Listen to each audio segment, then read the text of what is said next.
আসসালামু আলাইকুম রাহমাতুল্লাহ।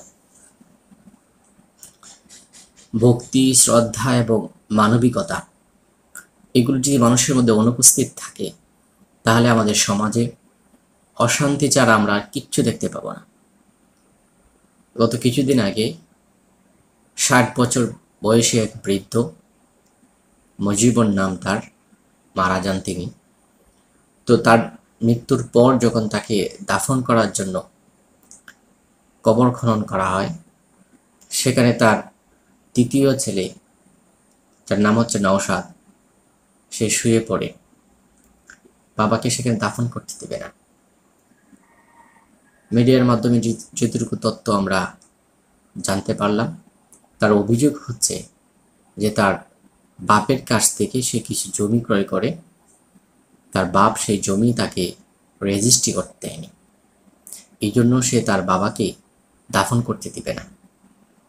গ্রামের সবাই যখন তাকে খুব জোরালোভাবে সেখান থেকে উঠে যাওয়ার অনুরোধ জানালো, সে কিছুতেই তাদের রাজি হচ্ছিল না। সর্বশেষ পুলিশ আসার পর সে সেই কবর থেকে উঠে দৌড়ে পালায়। সম্মানিত দর্শক, এই ঘটনাটি উল্লেখ করার একমাত্র কারণ হচ্ছে আমার এই যে ঘটনাটি ঘটল, সেখানে মানবিকতার অনুপস্থিতি, সেখানে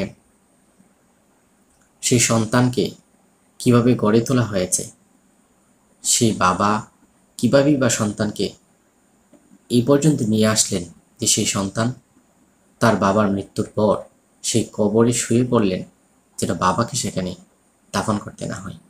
তো এলাকাবাসী এবং মিডিয়া সবাই সেই সন্তানকে দোষ দিচ্ছিল। আমি অস্বীকার করছি না সন্তানের দোষকে। সেই সন্তানের মূল্যবোধ নিয়ে আমি চিন্তা করছি, সেই সন্তানের বাবার প্রতি তার শ্রদ্ধাবোধ নিয়ে আমি চিন্তা করছি। সেই সন্তান পুলিশকে ভয় পেয়ে বাবার কবর থেকে উঠে দৌড়ে পালায়, কিন্তু এই সন্তানকে যদি আল্লাহ তাআলাকে ভয় করার শিক্ষা দেওয়া হতো তাহলে সে এই কাজটুকু হয়তো করতো না। এই সন্তানকে যদি বাবাকে মূল্যায়ন করার শিক্ষা দেওয়া হতো তাহলে হয়তো সে এই কাজটুকু করতো না। প্রাথমিকভাবে মিডিয়া এবং বিভিন্ন নিউজে সেই সন্তানকে দোষ দেওয়া হলেও আমি যখন সেই বিষয়টা বিস্তারিত শুনতে পারলাম এবং বিস্তারিত তথ্য নিলাম, তখন দেখতে পাইলাম সেই বাবাকেও একেবারে নির্দোষ বলা অসম্ভব। সন্তানরা নানান অভিযোগ করছেন সে পিতার প্রতি। তো আমি এখানে যেহেতু 100% বিষয়টা সম্পর্কে আমি অভিহিত না, বাহ্যিক কিছু তথ্যের উপর নির্ভর করে আমি সন্তান এবং পিতা কাউকেই দূরে দিচ্ছে না। তবে সেই ঘটনাটি জানার পর যে বিষয়টা আমার অনুভূতিতে আসছে সেটা হচ্ছে এখানে বাবা এবং সন্তান দুজনেরই দায়িত্বের অবহেলা রয়েছে। সেই বাবা হয়তো সন্তানকে ওরকমভাবে গড়ে তোলেনি, বাবা হয়তো তার অধিকারগুলো পূর্ণরূপে পালন করেনি, যার জন্য সন্তানরা আজকে এই পর্যায়ে পৌঁছেছে।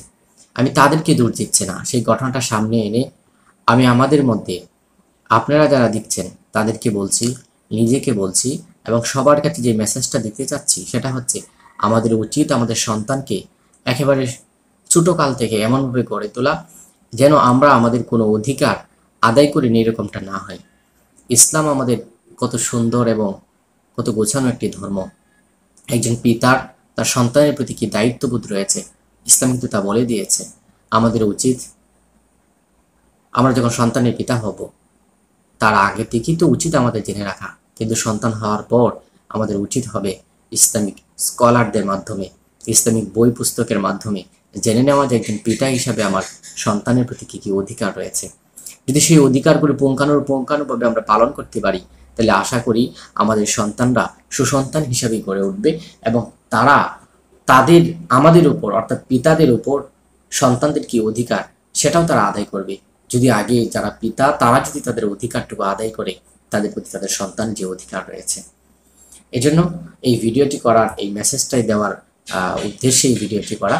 সুতরাং আল্লাহ তাআলা আমাদের সবাইকেই, শুধু সন্তান না, আমাদের সবারই অধিকার, আমাদের কাছে যে পাওনা সেই অধিকারটুকু আদায় করবার তৌফিক দান করুক। আল্লাহুম্মা আমিন। আসসালামু আলাইকুম ওয়া রাহমাতুল্লাহ।